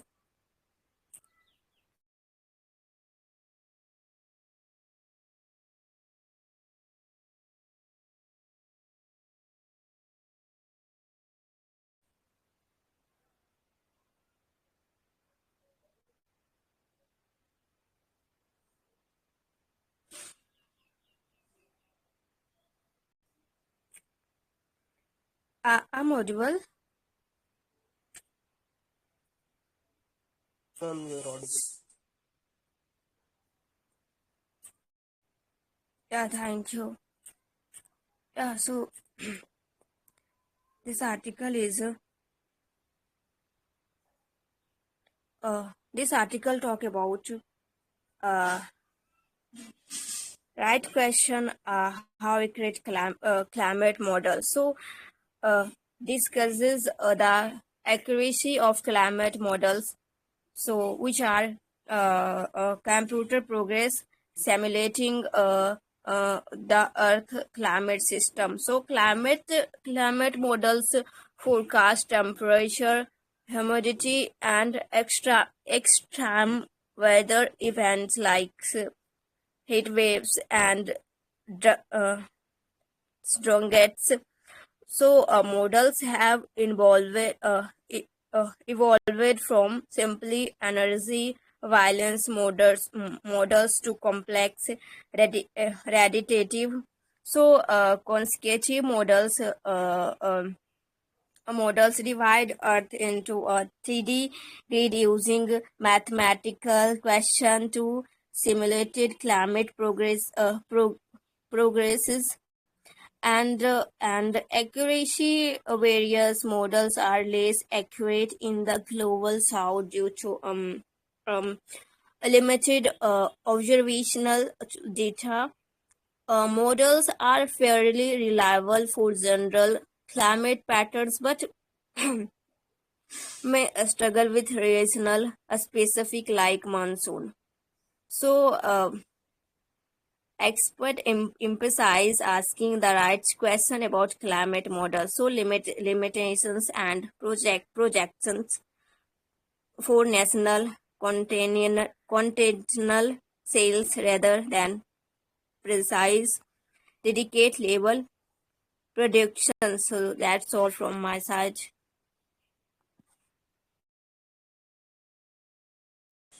Yes, ma'am. Thank you, ma'am, for picking this article and reading for us. It is a bigger article, I know. You read very well and you are summarizing very short and clear. Thank you for that. And I can say that while observing these photos, the pictures, climate models, we can observe in that globe, the picture. It can the climate models break Earth down into cells, and each cell and interactions between elements are studied. We can completely they showed how they divided into cells and how they get the data. And the author is saying that what he want to say that global south there is unpredictable always during the data lack of data he's saying, and the global north he is comparing with global north, it has the data, and even though with the data we cannot predict correct information what will happen for the future, any climate change, because he mentioned about the sudden volcanic eruptions or something else. It can be differ most of the time, and they mention about the climate models evolved over the years, how it made first they mention about the 1960s how they made, and the complete information we can read from that. All they want to mention that from the global south from the global south there is unpredictable always, because of that reason the policies they will make, no, it may be differ during the data.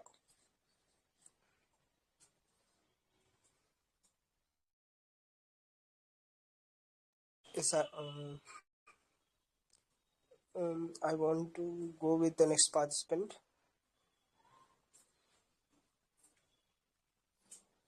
Good morning. Who is that? Can you address your name? Hello. Yes, yes, yes, I know. Uh, can I observe the list after that? Can I just wait 1 minute?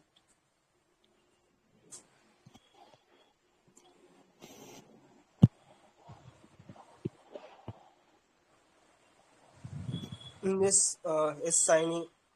Your article number 8, no? Yes, Akash. Actually, I missed my turn. When my turn, I was not available. I was busy. You know. Okay, you can start reading your article number 8. Okay. Good morning, all of you. I am reading article number 8. This article is related to the uh, Tharoor things and Sashir Tharoor, written by Sashir Tharoor. In recent years, the Indian political landscape has increasingly come to resemble a tug of war between two ideological extremes. This has been reflected in the columns of the Indian Express. On one side stands the new left, championed by thinkers like Yogendra Yadav, who argue for a politics rooted in the grievance of underprivileged caste and classes. On the other, the cultural nationalism of the right, articulated by voices like Ram Madhav, seeks to anchor India's independent identity in Hindutva values and civilization pride. Both camps offer compelling narratives. What is India condemned to oscillate between these poles? Or is there space for third path, a radical centrism that draws from the strength of both without succumbing to their excess? excesses. Radical centrism is not a tepid compromise. It is a bold reimagining of Indian politics, one that embraces pluralism without erasing identity, that pursues growth without amending equity, that honors our civilization without restricting openness, and that seeks unity without enforcing uniformity. It is a politics that refuses to choose between Jawaharlal Nehru and Sardar Patel, between Rajaji, C. Gopalachari and B.R. Ambedkar, between the moral clarity of the left and the cultural confidence of the right. Instead, it seeks to synthesize their virtues into a coherent futures-facing vision. At the heart of radical centrism lies a commitment of Indian pluralism, not as a passive tolerance of difference, but as an active celebration of it. Nehru's vision of India as a secular, inclusive democracy remains foundational, but radical centrism must go further. It must recognize that pluralism is not merely about religion or language. It is about lived realities across caste, gender, region, and class. This means rejecting both the homogenizing impulse of cultural nationalism and the pragmatic impulse of identity politics. It means building collisions that transcend narrow vote banks and speak to a shared Indian destiny. It means affirming that a Dalit woman in Bihar and a tribal farmer in Chhattisgarh are not just symbols of marginalizations.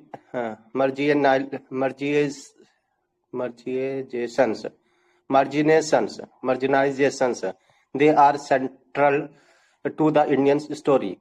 Radical centralism must also reclaim nationalism from the clothes of exclusion. Sardar Patel's Roberts nationalism was rooted in pragmatism and unity, not in cultural supremacy. India's need a nationalism that binds rather than blinds, a patriotism that is confident but not chauvinistic. The nationalism, as I argued in my book, The Battle of Belonging, must be civic, not ethno-religious. It must honor that constitutions as the ultimate expression of Indian values. It must see dissent not as betrayal, but as a sign of democracy health, and it must recognize that the idea of India is not static. It is living, belonging conversations. Economic liberalism, as championed by Rajaji and implemented by Manmohan Singh, has lifted millions out of poverty, but it has also deepened inequalities and alienated large swath of the population. Radical centrism must embrace markets without worshipping them. It must pursue growth with a moral compass. This means investing in public goods, education, healthcare, infrastructure, while encouraging entrepreneurship and innovation through initiatives to invest, and why slashing regulatory red tape. It means reforming welfare to be targeted and efficient, not populist and wasteful, and it means recognizing the economic dignity is as vital as economic opportunity. In an era of polarization, conscious buildings is often dismissed as weakness.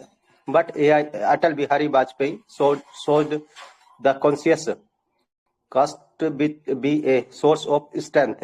His ability to bring together diverse voices within his party and beyond was not just political skill, it was democratic wisdom. In our betrayal, polarized politics, radical centrism must revive this spirit. It must prioritize dialogue over dogma, negotiation over noise. It must build institutions that are resilient and responsive.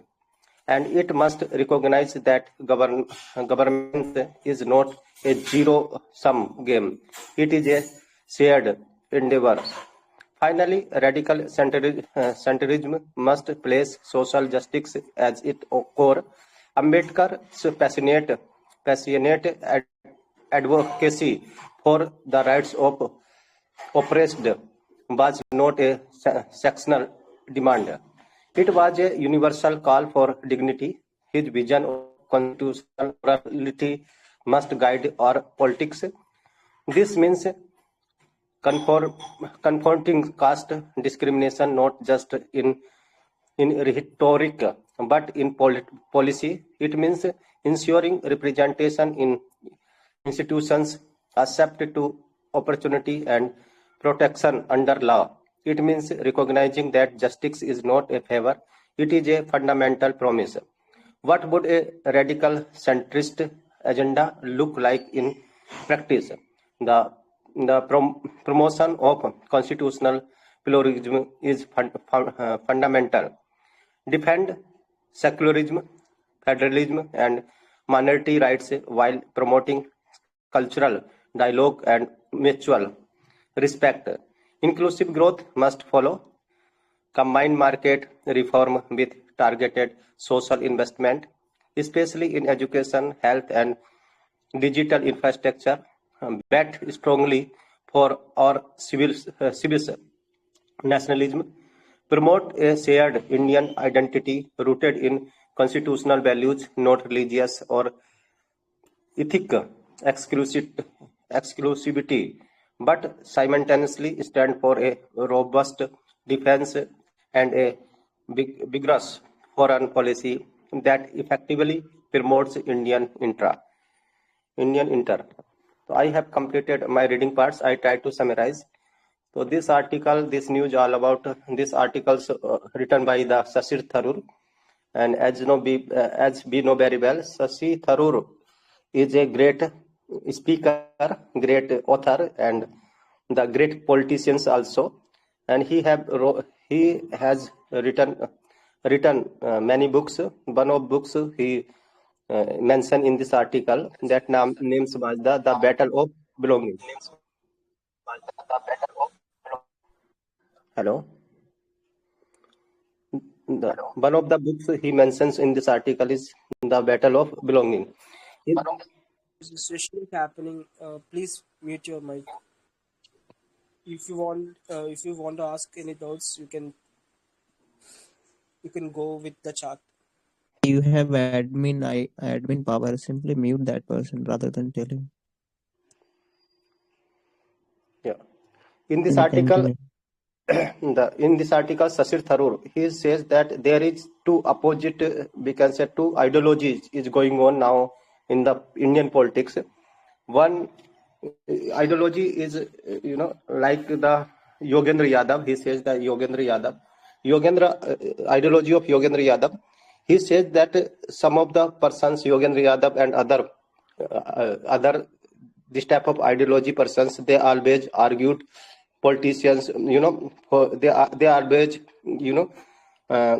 grievance under prevent caste classes. They always ask under privileged caste classes And other side, there is the other ideologies is also going on. That is the Ram Madhav, this type of leaders, and that types of the political ideologies says that we have the great culture, and we have the great history of Indian cultures, and we always follow to the Hindutva and the religions. So one ideology, he is the more emphasized to the caste classes, and he always says that we have always more focused on the caste and the privileged persons. And other side, the ideologies, he says that we always follow to the our religions, our culture, and more emphasize in two ideologies. The Sashir Tharuj says that there is the one how there is the two ideologies, and in this ideologies how the India will be progress. We should always go with a third way. I mean, we should include some Yogendra Yadav ideologies and the Ram Madhav ideologies, and if we will both include, that call to radical centralism. Radical centralism means the you know the persons, they always overcome on this type of ideologies where they are more like to the religions. They are follow to more religions, and they should. And in this articles that Sashir Tharoor says that we need to the this type of politics, this of ideologies who build each other, not blind. He says that sometimes we always focus to more religions, and we becomes a blind. So he says we always follow to constitutions. He give two example of the Nehruji and Ambedkar. Ambedkar always passionates, and he do work for the lower caste and the caste discriminations. And he says the pluralism. Pluralism means everyone have to authority to say, sharing everything. The power, distributions of power, distributions of authority, we can say the pluralism. So he always say, Sashir Tharoor says that pluralism also in our our Indian politics. And other side, he says the constitutional values, we should follow to the constitutional values. And if we will he gives that the Atal Bihari Vajpayee have this type of the political wisdom, where he always always he have diversity to unity, he convert to the diversity to the unity. So earlier we have the this type of, because the politics, they can go, they have to the, they have no individual interest, they have no individual self self profit. They just overcome to the religion, they just overcome to the discrimination. So in this article, the Sashir Tharoor says that we will always focus to the providing to education, healthcare, infrastructures, and remove to the discrimination and innovation. He says that the because of digital educations also. So he says that if we will go in this way, then definitely India will be progress. So that's all about in this article, I think. Thank you very much. Thanks. Yes, yes. Thank you for picking this article. You read very well. You're summarizing very, I can say, very brief. You explain a lot of information. What Sesitaru said. Anyone want to add more? You can come forward. You can add more information related to this article.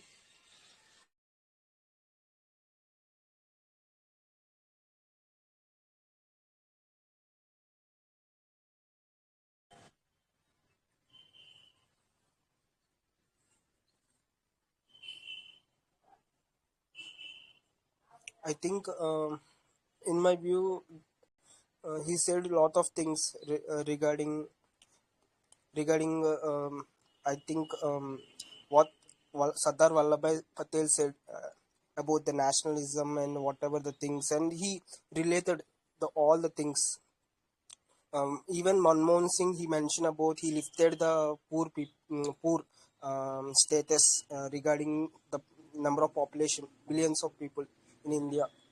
And he mentioning about the Swadeshi movement. Whenever we recently observing in the newspapers, we are stick with this Swadeshi movement. And he mentioned he want whenever it can be um, like investments and whatever it should be increased furtherly. I think foreign investments also needed for that, for developing great infrastructure related companies they want to bring. I don't know furtherly what can be lead this Swadeshi movement.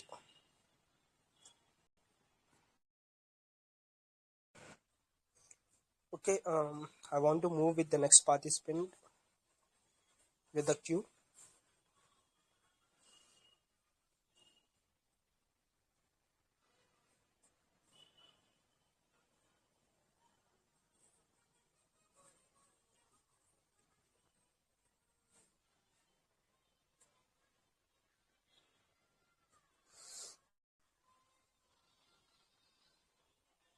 Okay, after is signing. Okay, Arvind finish it. Shivam finished it. Okay, okay. Nandan, are you there?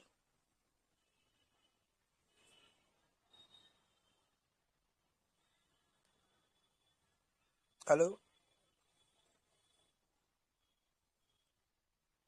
Okay. After Nandan,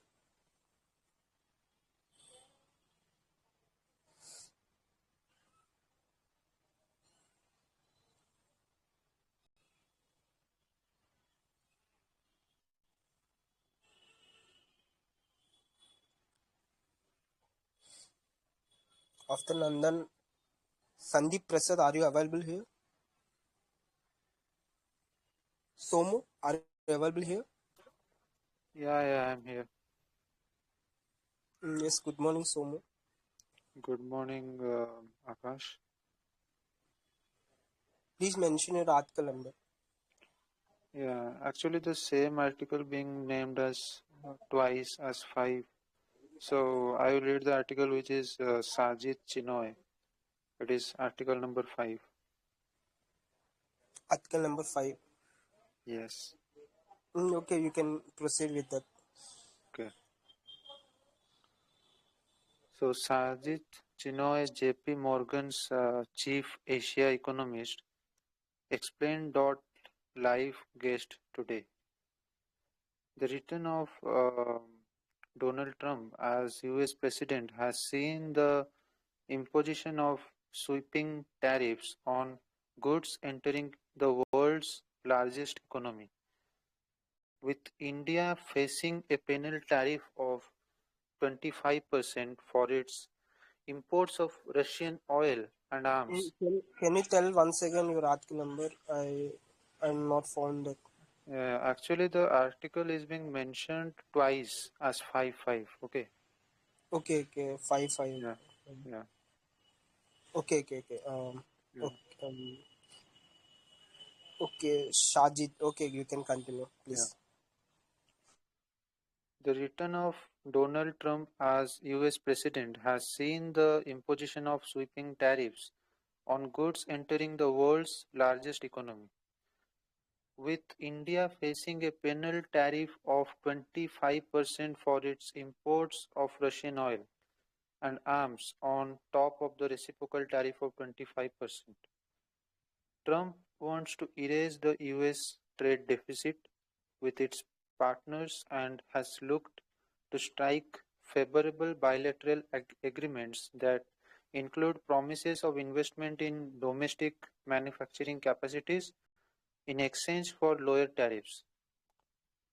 India, which enjoyed a significant merchandise trade surplus of $41 billion with the US in 2024-25, as per Commerce Ministry data, was one of the first countries to begin talks with the US over a trade deal. However, negotiations are still continuing. In the meantime, exporters are faced with higher tariffs. Last week marked 6 months since the reciprocal tariffs first came into effect on April 2, or what the Trump administration called Liberation Day, before they were temporarily suspended for 90 days.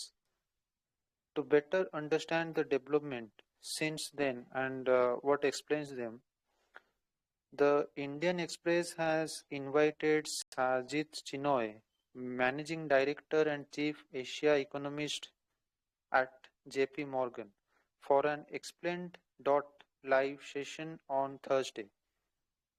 He will be in conversation with Siddharth Upasani, Deputy Associate Editor, The Indian Express. In addition to his responsibilities at JP Morgan, Chinoy is also a part-time member of the Economic Advisory Council to the Prime Minister and has previously served on crucial committees, including the RBI Expert Committee to revise and strengthen the monetary policy framework that was led by Urjit Patel, then a deputy governor of the central bank.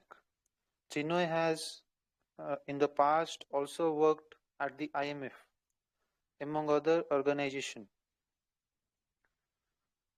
The imposition of tariffs by the Trump administration has upended a global order that seemingly worked well for decades. Now countries around the world, including India, are grappling with the fallout of their goods potentially becoming more expensive when purchased in the US, but have prices risen for the American consumers because of the tariffs, and are they suffering from lower disposable incomes? Or is there no inflation in the US, like Trump has repeatedly said?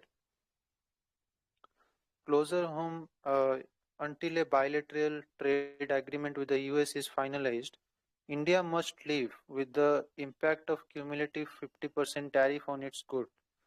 This will require work from the government to mitigate the pain felt by certain sectors in particular and the consequences for the domestic labor market. And even after a trade deal is struck, the government and Indian companies will need to constantly be on alert in a world that has increasingly become more and more protectionist and inward looking. Explain.live is a unique series of explanatory conversation that the Indian Express hosts from time to time. So this article tells about that as India is facing 50% tariff um, from US, and Trump even want to have bilateral agreements. Uh, he is expecting that India should invest in his domestic manufacturing sectors in exchange of lower tariffs. Um, Again, India earlier that the trade surplus is being $41 billion. India is um, one of the first countries who begin talks with the US over a trade deal, because India is the biggest with US with such huge surplus, and it has been 6 months since the reciprocal tariff came into effect, and so Indian Express has invited Sajid Chinoy. He is a managing director and chief Asia economist at JP Morgan. Um, again, he is a responsibilities in JP Morgan. Yeah, he is a part-time member of the Economic Advisory Council as well to the Prime Minister, and including and in committees as well, including the RBI Expert Committee to revise and strengthen the monetary policy framework. So, so as the bilateral, yeah. So the Indian government has to manage, as it is been 50% tariff on the goods. Um, and again, the Indian companies will be uh, still on alert because the world is become like um, very explained. Yeah, so today is the article, today is a session going to be organized at 6 p.m. The name was explain.live. Thank you.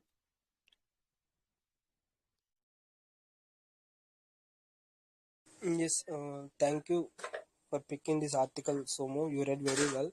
Your explanation also detail oriented. Thank you for that. If anyone want to add more points, you can add on this article.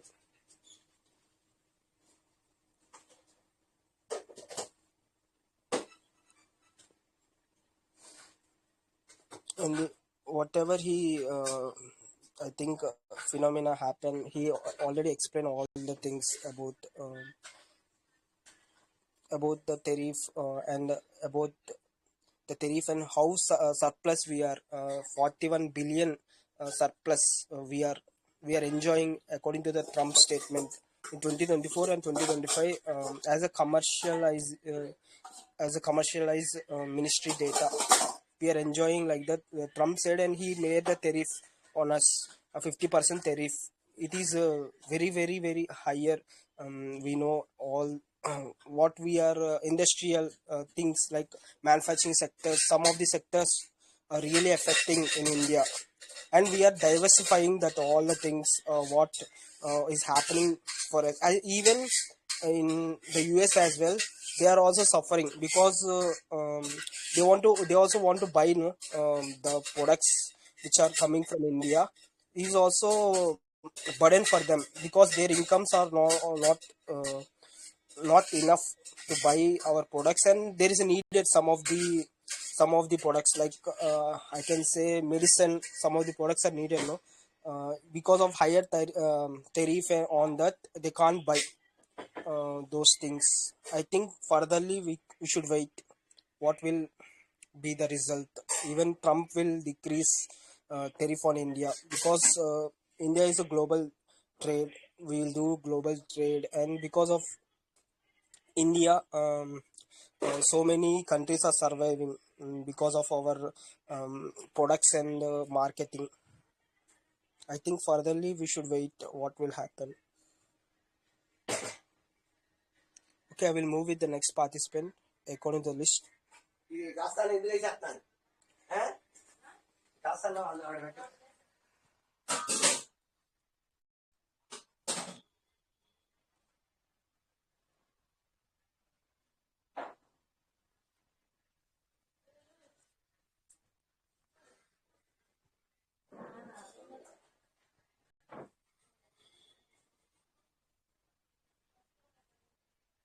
Yes, after Somu,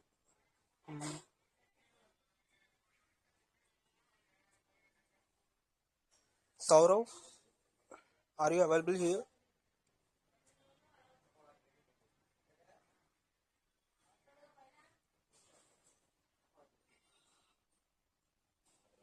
I think no participant left here. If I miss any person, please call me now if I left any person. Otherwise, I will end the session now and then.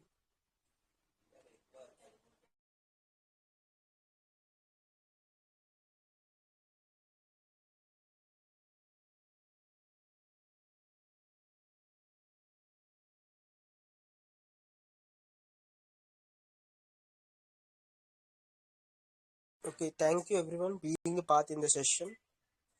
Um, Thank you for participating in the session. You've given a lot of information for everyone in the VC.